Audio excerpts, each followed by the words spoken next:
Hello and welcome to Box Office Receipts. I'm your host Tyler Callahan, and we got news all across the board today. So let's start with some box office numbers. So we'll start with the domestic top 5 for the weekend. Staying in first place is The Honest Thief with $2.35 million for a total of $7.5 million. In second place is The War with Grandpa with $1.88 million for a total of $9.7 million. In third place is Tenet with $1.3 million for a total of $52.5 million. Opening in fourth place is The Empty Man with $1.26 million. Finally, in fifth place is Nightmare Before Christmas, the re-release, with $577,000. So looking at these numbers, the reopen of most of New York State did not do much to boost the numbers, at least initially. This would make sense, as New York City is what really needs to be open. But then again, New York State is set to 25% capacity per screening, which is not a lot. As for the actual movies, The Empty Man did open terribly, but that's also not surprising.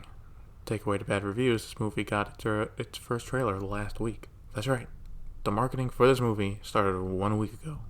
So clearly Disney is not looking to spend any money on a Fox movie, even though that studio did not care for either. So between a complete lack of advertising plus a pandemic, no wonder it had a terrible opening. The rest of the movies held fine compared to their last week's numbers. Going to China, they got another new big release this weekend with The Sacrifice. This is a movie about the Chinese army's perspective during the Korean War. It's also an interesting movie because it was co-directed by 3 directors, including Guan Ho, who just directed The 800. The movie opened to $53 million for the weekend, which is good. Again, there's no massive holiday to give it a big boost, and it's expected to end up around $225 million, which would make it another solid release for the Chinese market. Coming up for a release in China is a movie everyone has been waiting for. That's right, the reboot of Hellboy will be coming to China on November 9th. Why? I have no fucking idea. I take it Lionsgate wants to make a few extra million to reduce the amount the movie lost, which I get. However, I'm still dumbfounded by the move. The movie's been out for over a year and a half now, and if people in China wanted to see it, I'm sure they could have found a good stream by now. But look, I get it, they want to recoup their losses. This is their chance, sure. Looking toward next year for the Chinese film industry, Tencent announced one of the bigger movies for 2021, which is 1921. The movie is about the founding of Chinese Communist Party and is set for a release on July 1st, exactly 100 years since the formation. Apparently, one of the requests from the Shanghai Municipal Propaganda Bureau was that there be 100 celebrities that appear in the movie. The producers thought it would be impossible, but they were able to. So expect the movie to feature an insane, star-studded cast of young and old celebrities, though with 100 people at a minimum that have to appear. I would expect a lot of cameo appearances. As for the producers thinking it would be impossible, please, come on. As soon as you ask someone to appear in this movie, they are going to say yes. It's about the formation of the CCP. If you say yes, it looks good for you, and while you can say no, that could reduce their opportunities down the road. Less TV shows to go on, less movies you'll be invited to or cast in. So, yeah, I'm not that surprised. You know, the article I read also went in detail how, like, oh yeah, no, they're very accommodating to move around their schedule so they can film their scenes. Like, yeah, that's not surprising. But I am curious how this will do, because I'm not sure if it's a more political movie. I don't know how huge of a number it will do. But if there's a bit of an action in there, then definitely. And the 100 celebrity requirement should definitely bring people in. From last week, we go back to Japan. Demon Slayer is slaying the box office still. Weekend to weekend, the movie only dropped 16%. God damn. And made $37 million for a total of $102.5 million. These numbers are insane, and at this point, it looks like it will finish in the top 10 worldwide for the year. Looking back at 2020's top 10, it'll be one for the history books to have a Chinese movie number 1 and have an anime movie be in the top 10 as well. I'll definitely keep an eye on this movie and keep you updated on how it performs. So while Asia is going strong, Europe's second wave has now started to close down theaters again. Italy has announced to reduce the spread, they will start locking down, which includes theaters. France has announced a nationwide lockdown besides school and work until December, so assume theaters will be closed there as well. Spain right now is doing a curfew from 11 p.m. to 6 a.m., so while it really does not affect theaters just yet, it could evolve into a lockdown. I think all this shows is if you were hoping Wonder Woman would still come out on Christmas thinking, well, Asia and Europe can help make some money back, yeah, no. With American theaters slowly recovering and Europe shutting back down, Warner Brothers is not going to release it in just China, for example, and only get 25% of the cut. It will be moved to next March or June. Moving over to films currently in production, Jurassic World Dominion has resumed filming with the cast after a few COVID cases shut down film production. With the film moved to June 2022, they have more than enough time to finish filming and post-production. I know it's too late, but maybe they could use this time to make a better script because Fallen Kingdom was trash. Marvel Studios is also busy with Shang-Chi, having just finished filming. For Phase 4 films, this means Black Widow is ready to go, Shang-Chi is now on to post-production, and Sony has just started filming Spider-Man 3.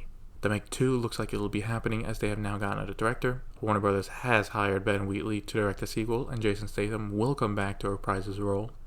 Currently, the script is in the drafting phase, so no set release date has been announced.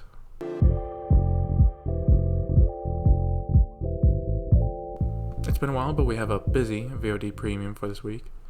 First off, Scarlett Johansson has signed on as the title role in Bride, which is a new take on the Bride of Frankenstein's character. The director for the film is Sebastian Lieto and is a co-production of A24 and Apple.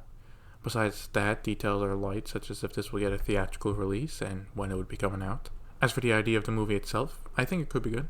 New takes on old characters have worked well for The Invisible Man, and it's gotten Ryan Gosling to do a Wolfman movie, so clearly there's something here as well. Next up is AT&T and Warner Media with their HBO Max streaming service and new numbers for their quarterly earnings. In total, between HBO and HBO Max, the service is at 38 million subscribers and is now past the 36 million subscribers they were hoping to get by the end of the year. However, the real number of HBO Max subscribers is around 8.6 million, which is subscribers who activated the service or signed on. Remember, the big issue for the company right now is to convert as many people as they can from HBO to using HBO Max, especially since a lot of them have it for free.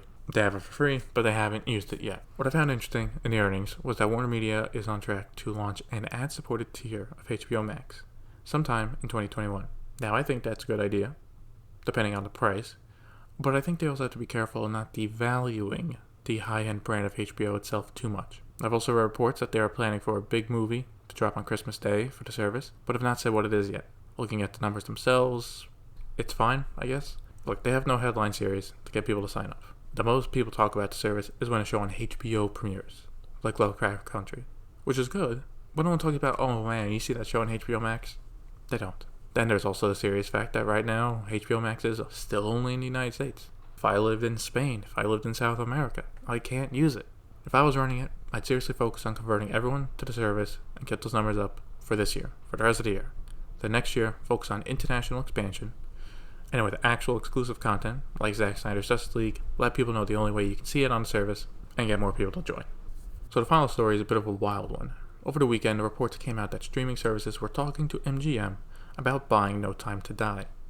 That evolved to Apple and Netflix being the ones who were talking to them, and that the asking price was at least $600 million.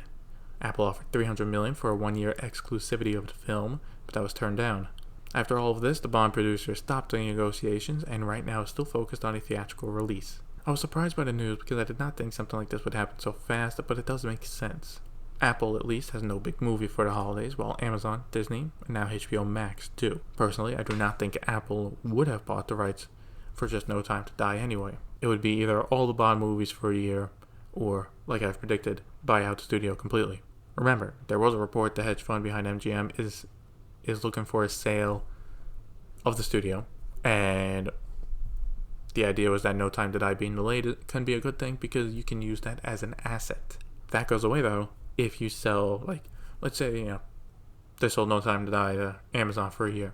Well, that asset's gone and devalues the studio, so if Apple wanted to buy the studio, they get it at a lower price. Right now, I do not think the movie will be sold, at least not by itself. Even take away the studio selling it all, the entire collection of Bond movies is something that has not been available on the streaming service yet.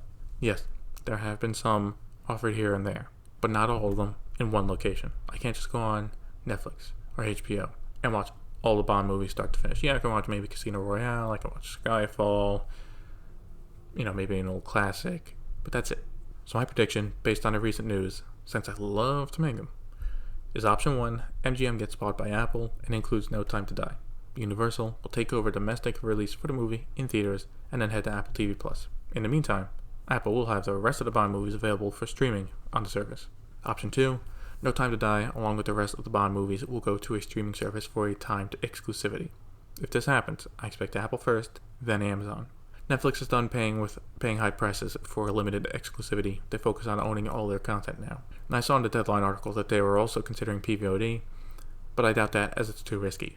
With a streaming deal, you get that fat check up front. With PVOD, you're hoping enough people pay $30 to make a profit. I'll definitely be following the story now that actual conversations took place.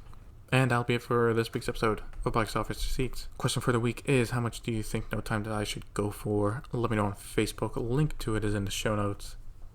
Thank you for listening, and see you next time.